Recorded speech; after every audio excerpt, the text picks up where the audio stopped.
मेरी नज़र में एपिसोड 54 एक ऐसा हिस्सा था जो कहानी के लिए बहुत अहम है, क्योंकि यहाँ से नरेटिव एक नए फेज में दाखिल होता हुआ नजर आता है।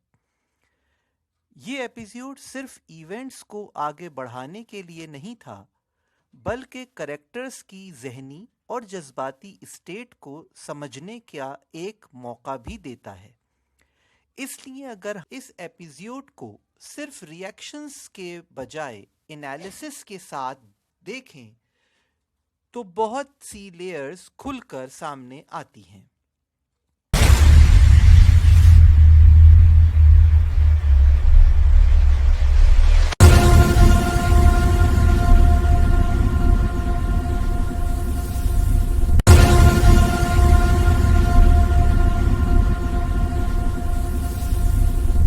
एपिसोड के शुरू से ही जो एटमॉस्फेयर बिल्ड होता है वो ये सिग्नल देता है कि कहानी अब सरफेस लेवल पर नहीं चल रही। हर सीन एक कंट्रोल्ड पेस के साथ आगे बढ़ता है, जहां खामोशी, पॉजेज और नज़रों के जरिए वो बातें कही जा रही होती हैं जो लफ्ज़ों में कहना ज़रूरी नहीं समझी जाती। ये अप्रोच स्टोरी टेलिंग के लिए बहुत मीनिंगफुल होती है, क्योंकि इससे ऑडियंस को सिर्फ देखने के बजाय महसूस करने का मौका मिलता है। इस एपिसोड में सेंट्रल कॉन्फ्लिक्ट्स अब सिर्फ रिश्तों या हाउस होल्ड डायनेमिक्स तक महदूद नहीं रहता। यहाँ पावर, कंट्रोल और फिजिकल इन्फ्लुएंस जैसे थीम्स ज़्यादा वाजे होकर उभरते हैं। कुछ करेक्टर्स जो पहले खुद को कमज़ोर या मजबूर महसूस करते थे, उनके अंदर धीरे धीरे सेल्फ अवेयरनेस और रेजिस्टेंस की असरार नज़र आने लगते हैं। ये रेजिस्टेंस भी ज़्यादा वोकल नहीं होती, लेकिन बॉडी लैंग्वेज और एक्सप्रेशंस के ज़रिए क्लियरली कम्युनिकेट होती है। यहाँ पर एक एनालिटिकल पॉइंट सामने आता है। अगर इस इंटरनल स्ट्रगल को थोड़ी और डेप्थ के साथ एक्सप्लोर किया जाता तो ऑडियंस के इमोशनल कनेक्शन और स्ट्रॉन्ग हो सकता था। कुछ सीन्स में लगता है कि नरेटिव के पास और ज़्यादा कहने के लिए मटेरियल था, यानी राइटर और कुछ कह सकता था, लेकिन एग्जीक्यूशन जहां बोझ जानबूझकर रिस्ट्रेंड रोकी गई। ये चॉइस कुछ व्यूअर्स के लिए इफ़ेक्टिव हो सकती है, जबकि कुछ के लिए ये थोड़ी कंजर्वेटिव भी लग सकती है। परफॉर्मेंस के हवाले से देखा जाए तो एक्टिंग को ओवरऑल स्टैंडर्ड काफ़ी मैच्योर और बैलेंस रहा। एक्टर्स ने एग्जैजरेटेड रिएक्शंस के बजाय कंट्रोल्ड एक्सप्रेशंस का सहारा लिया, जो इस तरह के साइकोलॉजिकल ड्रामे के लिए ज़्यादा मुनासिब होता है। बॉडी लैंग्वेज और आई कांटेक्ट ने बहुत सी अनस्पोकन बातें कन्वे की हैं। हाँ, कुछ मोमेंट ऐसे थे जहां थोड़ी सी रॉ इंटेंसिटी कहानी को और इम्पैक्टफुल बना सकती थी, लेकिन फिर भी ओवरऑल परफॉर्मेंसेस कंसिस्टेंट रही हैं। एक इंटरेस्टिंग एलिमेंट ये भी रहा कि जो करेक्टर्स ट्रेडिशनली नेगेटिव फ्रेम में दिखते थे या जा सकते थे, उन्हें सिर्फ एक डायमेंशन में पोर्ट्रे नहीं किया गया।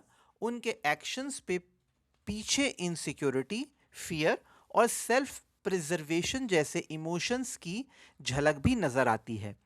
ये अप्रोच कहानी को ज़्यादा रियलिस्टिक बनाती है, क्योंकि रियल लाइफ में कोई भी करेक्टर पूरे ब्लैक या वाइट नहीं होता। ये कॉम्प्लेक्सिटी ऑडियंस को सोचने पर मजबूर करती है, जो कि स्ट्रॉन्ग राइटिंग की निशानी होती है। टेक्निकल एस्पेक्ट्स पर बात की जाए तो बैकग्राउंड स्कोर का इस्तेमाल काफ़ी मेजर्ड और कंट्रोल रहा। ये ये पॉजिटिव बात है, क्योंकि unnecessary loud music emotional manipulation का एहसास पैदा कर सकता है। हाँ, कुछ इमोशनल हाई पॉइंट्स पर अगर म्यूज़िक थोड़ा और लेयर्ड होता तो सीन्स की इम्पैक्ट वैल्यू बढ़ सकती थी। एडिटिंग और पेसिंग जनरली स्मूथ रही, लेकिन थोड़ी सी और शार्प होती तो टेंशन को कर्व और बेहतर करा जा सकता था। ओवरऑल देखा जाए तो एपिसोड 54 को एक बिल्डअप एपिसोड कहना गलत नहीं होगा। ये एपिसोड शॉकिंग मूवमेंट पर फोकस करने के बजाय फ्यूचर डेवलपमेंट के लिए ग्राउंड वर्क तैयार करता है।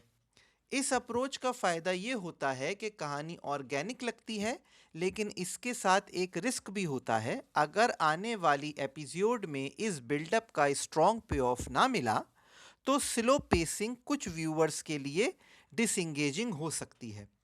याद रखा जाए कि ये सेकंड लास्ट एपिसोड है। अगर आगे की डायरेक्शन पर बात करें तो कहानी ये इशारा देती है कि जो कैरेक्टर्स अभी तक सप्रेस हो रहे थे, उनके लिए डिसाइसिव मूवमेंट्स करीब आ रहे हैं। ये तो कोई अनएक्सपेक्टेड डिसीजन सामने आएगा, या फिर कोई ऐसा सच एक्सपोज होगा जो पावर डायनेमिक्स को कंप्लीटली शिफ्ट कर देगा।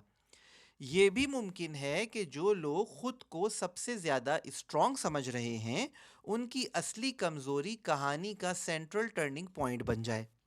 आखिरी तौर पर मेरी पर्सनल ऑब्जर्वेशन ये है कि एपिसोड 54 एक स्ट्रॉन्ग और मीनिंगफुल एपिसोड था। इसमें कहानी, कैरेक्टर्स और थीम्स का पोटेंशियली क्लियरली मौजूद है। अगर आने वाले एपिसोड, जो कि आखिरी एपिसोड हो सकती है, में एग्जीक्यूशन थोड़ी और बोल्ड और फोकस्ड रही, तो ये ड्रामा सिर्फ एक रूटीन फैमिली नैरेटिव नहीं रहेगा, बल्कि एक लेयर्ड साइकोलॉजिकल एक्सपीरियंस बन सकता है। फिलहाल ये एपिसोड ऑडियंस को जवाब देने के बजाय सोचने के लिए क्वेश्चन देती है, और कभी कभी कहानी की सबसे बड़ी ताकत भी यही होती है। आज का रिव्यू सुनने देखने का बहुत शुक्रिया। मेरे चैनल 1 और 11 से जुड़े रहिए। अगर पसंद आया है ये रिव्यू तो मेरे चैनल को लाइक कीजिए, सब्सक्राइब कीजिए और ज़रूर कमेंट कीजिएगा कि मेरा ये बदला हुआ अंदाज़ आपको अब कैसा लग रहा है। बहुत शुक्रिया। खुदा हाफिज़।